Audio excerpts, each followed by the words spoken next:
Good morning guys, and welcome back for part 2 of our Odyssey into the world of Chopin's Nocturne Op.9 No.2. If you've been following the previous installment, what we've been doing is we tuned our guitar half step down and we were dealing with all the little chord shapes, melodies and nuances that will lurk within the music. So I thought we'd explore a little bit further by adapting some of the same principles that we've learned in part 1. Basically, anything is already inside our vocabulary, but we can expand it by playing part 2. And it's sort of a response to the first one, so it makes sense. Firstly, I'm going to be playing it from start to bottom and then we'll be playing it together, but quite slowly with the taps. So get your guitars ready and I propose we start.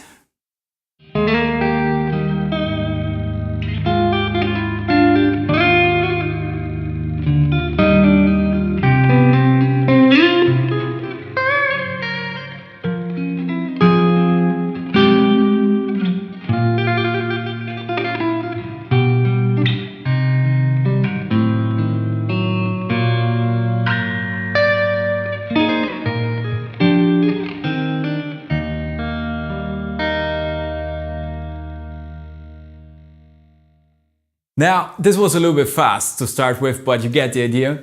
You may notice some similarities to the first part, but it surely does have its own twists. So let us dive into it. From there we go on to the major third. Now we take these two fingers and play the 6th and 4th fret. We are revealing an E major chord right there.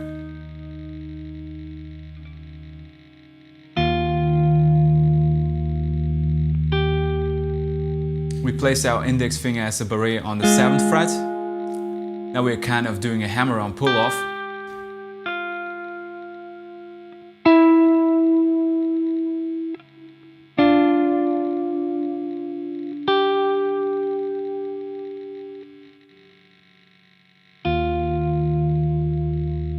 And an E major chord at the end. So we finished our first section. As a random note aside, I find that how easy it is to play certain chord shapes is also very dependent on how the bridge is set up and how tall the frets are. Tall frets make it a little bit easier, at least for me, because I can get my fingertips more inside the strings, thus having some more control over the nuances of every note that I play. But enough of this, let's get back to the second half. We go on to the 4th fret with the ring finger on the 6th fret, pinky on the 7th fret. We do a pull-off.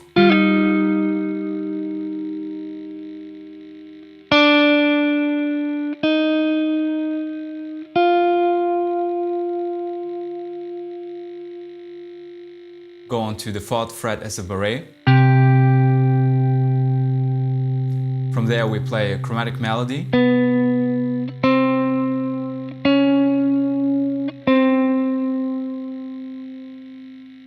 Pinky on the 7th fret, 2nd string. We play simultaneously the 9th and the 10th fret. And while holding the bottom note, our pinky is playing the rest of the melody on the 2nd and 1st string.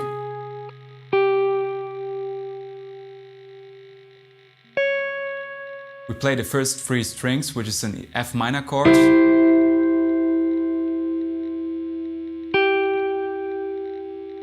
From there we place our index finger on the 9th fret and pinky on the 12th. Ring finger on the 12th fret, middle finger on the 10th. We play an F sharp minor.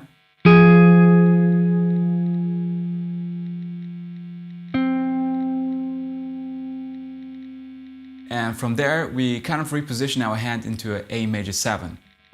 It's essentially a transitional chord that leads to our next section.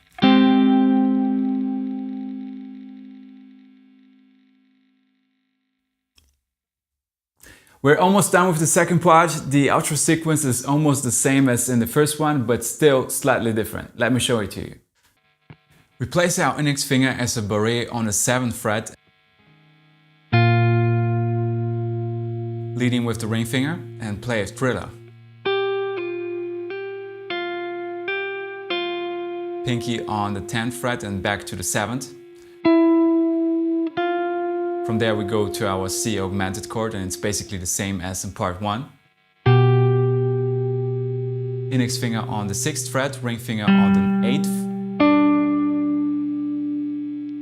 Open string with the pinky on the 4th fret.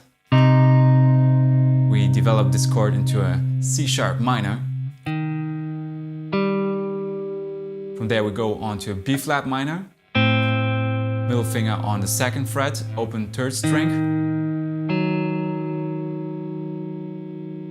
B octave with open 2nd string. A B sus9 with the index as a barré on the 9th.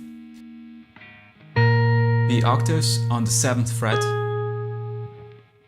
G flat sus2 chord. Pinky on the 10th. A major. And back home to open strings E.